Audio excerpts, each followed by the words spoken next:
나의 경제적인 활동은 끝났는데 수명은 남아있잖아. 이거에 대한 대비를 해야 된다. 뭐는 끝났는데, 노동적인 가치는 끝났는데 생명은 남아있는데 이걸 어떻게 하냐. 그래서 뭐와 뭐가 필요한 거야?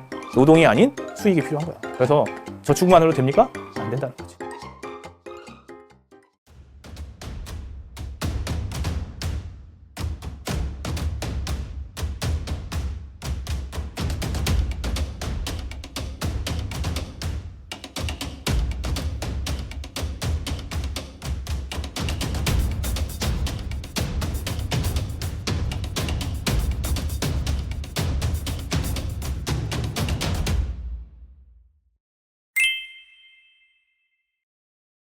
이렇게 기업은 자기의 먹거리를 찾기 위해서 난리를 피는데, 가정은 어떻게 하냐?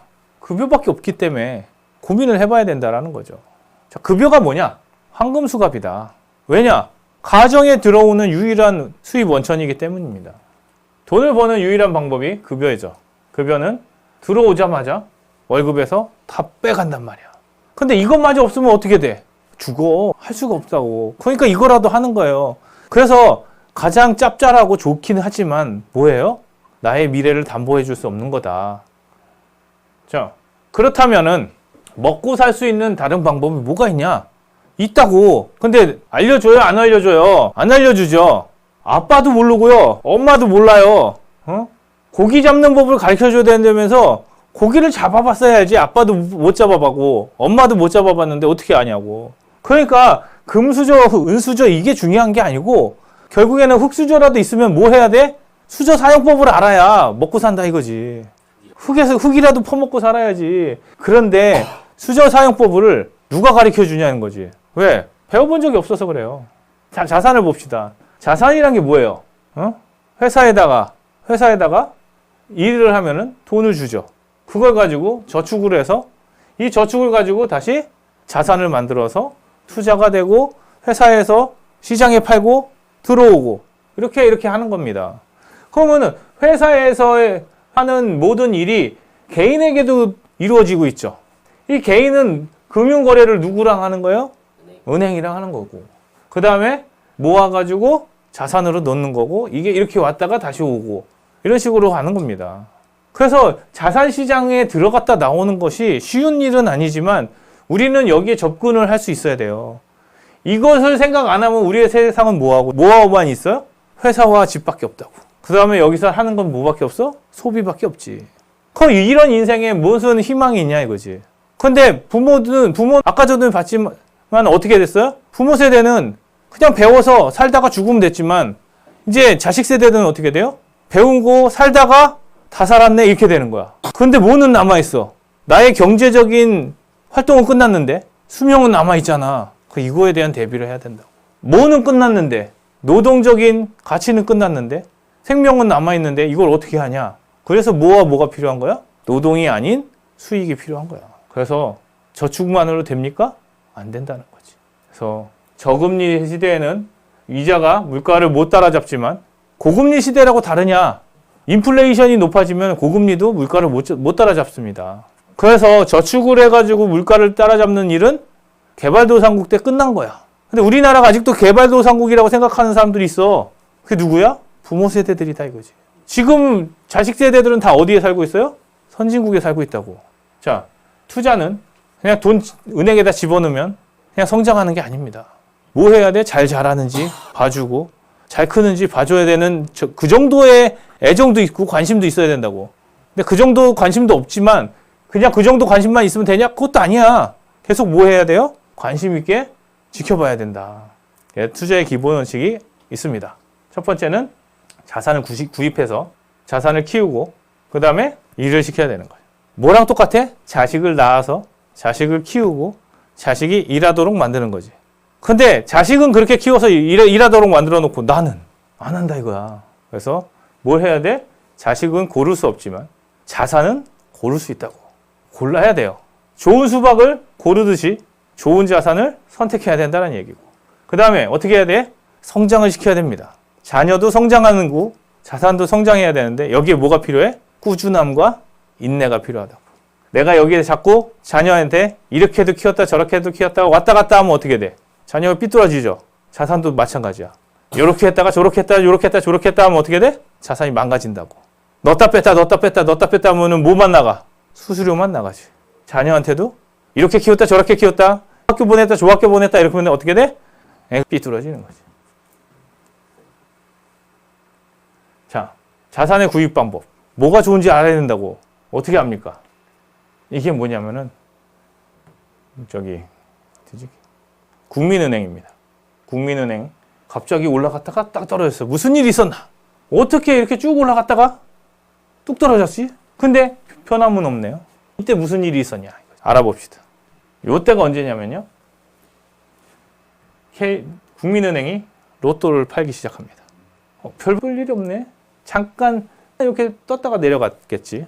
이때 뭐가 했냐면은 407억이 당첨이 돼요. 누적 당첨 금액이 407억이 돼서 이걸 타가는 일이 일어납니다. 갑자기. 그럼 사람들이 어떻게 돼? 눈깔이 돌아가기 시작한 거야. 그래서 이때부터 뭐 합니까? 로또를 막 사기 시작하는 거죠. 그때 로또를 샀어야 됐느냐? 아니다. 뭘 샀어야 돼? 주식을 샀어야 돼. 왜? 사람들이 미쳐 있으니까. 그게 투자를 보는 눈입니다. 대중에 휩쓸려가지고 로또를 살 게 아니라 한 발 떨어져서 사회를 진단할 줄 알아야 되는 거지. 자, 주 나눔 로또 컨소시엄이 선정되고 국민은행이 로또 판매가 마감이 됩니다. 이때. 자, 이제 어떻게 된 거야? 로또로서 성장한 게 끝난 거지. 그런데도 불구하고 뭐가 있어요? 계속 올라가고 내려가고 있었지. 이건 뭐야? 사람들의 그 주식 보는 욕망이었고 이미 대세는 끝났다. 그럼 이제 뭐 했어야 돼? 이때 팔아야지. 근데 뭐 했겠어? 올랐다. 언젠가 또 오르겠지. 이게 뭐예요? 좋은 것이 무엇인지 모르는 거다. 로또에 관심 있는 사람은 주식을 투자했다면 2002년이나 2003년에 뭘 샀어야 돼요? 요걸 사서 언제 팔았어야 돼요? 이때 팔았어야 됩니다. 그런데 4년 동안 얼마가 벌었어요? 4배가 뛰었다. 거의. 3에서 4배가 뛰었죠?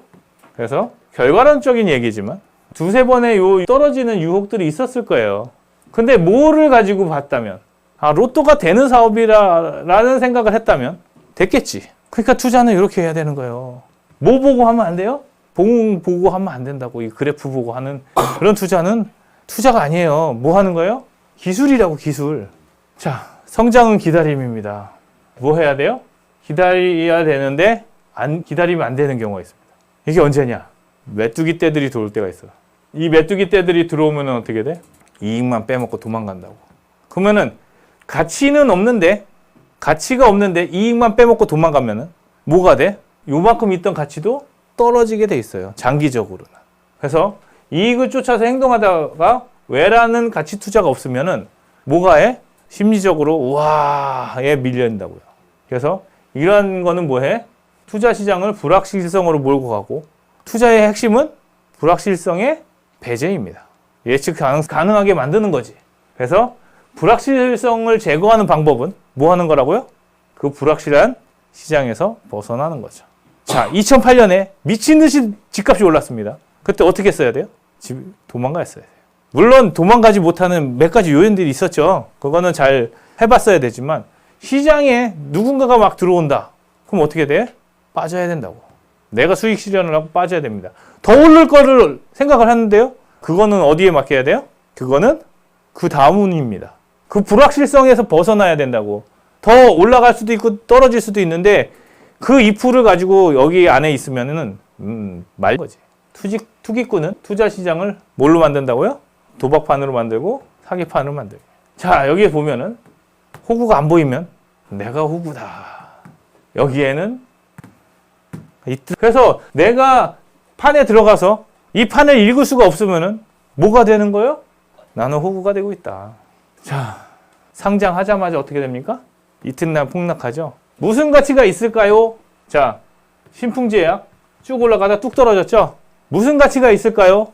자, 엔터테인먼트가 어떤 돈을 벌어오는지를 알아야 됩니다. 먼저 엔터테인먼트에 투자를 하려면 그래서 어떻게 돈을 버는지 구조를 보시면 결국에는 아이돌들도 정산받기가 힘듭니다. 근데 나를 정산해 줄까요? 우리나라 신약 시장이 과연 존재할까요? 우리나라 약은 엄청 싸게 팝니다. 그래서 신약을 제조하는 것보다 카피약을 뜨는 게 더 쉽죠. 신약 시장을 보고 들어간다는 거는 말이 안 되는 거야. 그런 거를 보고 생각을 해보셔야 됩니다. 이 시장이 안 좋다가 아니라 그런 거를 보고도 내가 아는 정보에 의해서 괜찮다 하면은 들어가시는 거에 대해서는 뭐라고 안 하지만 그게 아닌 이상은 어떻게 하면 안 돼? 아무 때나 들어갈 필요가 없다고. BTS다 하고 들어갈 필요가 있냐? 아니라고. 얘네가 어떻게 수익을 발생시키고 있고 그 수익이 어떠한 미래 가치가 있는지를 보고 들어가야 된다는 거죠. 그러면은 좋은 회사는 어떤 회사야? 먼저 직원이 돈을 많이 벌어야 돼. 사장님이 돈 버는 회사 말고 직원들이 돈을 버는 회사에 투자를 해야 돼. 자, 수익을 내는 자산은 성장하기 어렵습니다. 왜냐? 그 수익을 계속 정산하기 때문에 그래요. 성장하는 자산은 수익 내기가 어렵습니다. 왜? 그 수익을 성장하는데 다시 투자하기 때문에 그렇죠. 그러면 내가 갖고 있는 자산이 성장하는 자산인지 아니면은 수익으로 만드는 자산인지를 빨리빨리 판단을 해서 성장하는 자산이면 성장을 시키고 수익을 내는 자산은 수익을 내야 되는 겁니다. 노동의 생산성이 자본의 생산성을 따라갈 수가 없습니다. 그런데 이건 언제 그래? 어느 시점이 되면 달라지는 거야. 근데 사람들이 어떻게 생각해? 못 기다리는 거지. 뭘 못 기다려요? 이 역전되는 순간들을 못 기다리는 겁니다. 자, 여기서 같이 출발했지만 역전은 언제부터 되는 거예요? 1992년이 지나서부터 자산의 생산성이 노동의 생산성을 이기기 시작합니다. 자, 혁신 프레임을 가정 경영에도 넣어야 된다 이거야. 그래서 우리는 호라이즌의 개념과 그 다음에 스타, 그 다음에 여기 캐시카우, 늙은 개 이런 개념을 가지고 우리의 자산들을 분석해 봐야 된다 이거지. 그래서 이런 호라이즌 개념으로 봤을 때는 우리의 직장 급여는 뭐와 같아요? 유일한 캐시카우라고.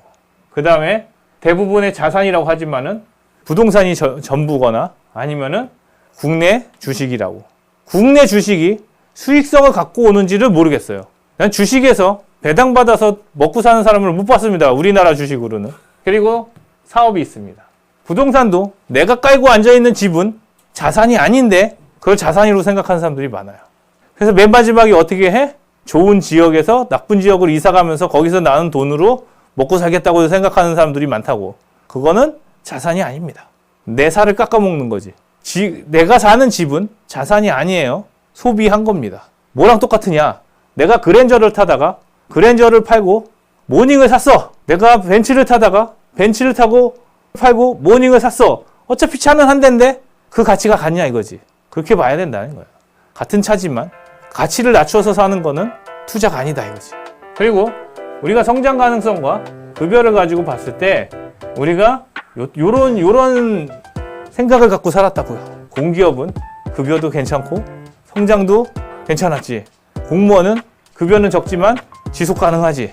대기업 근로자는 급여를 많이 받지만 지속이 좀 불가능했고 중소기업 근로자는 이것도 안 됐다고. 근데 지금 이게 어떻게 돼? 또 역전이 되고 있죠. 이런 것들은 우리가 계속 보면서 팔로우 해봐야 되는 거죠.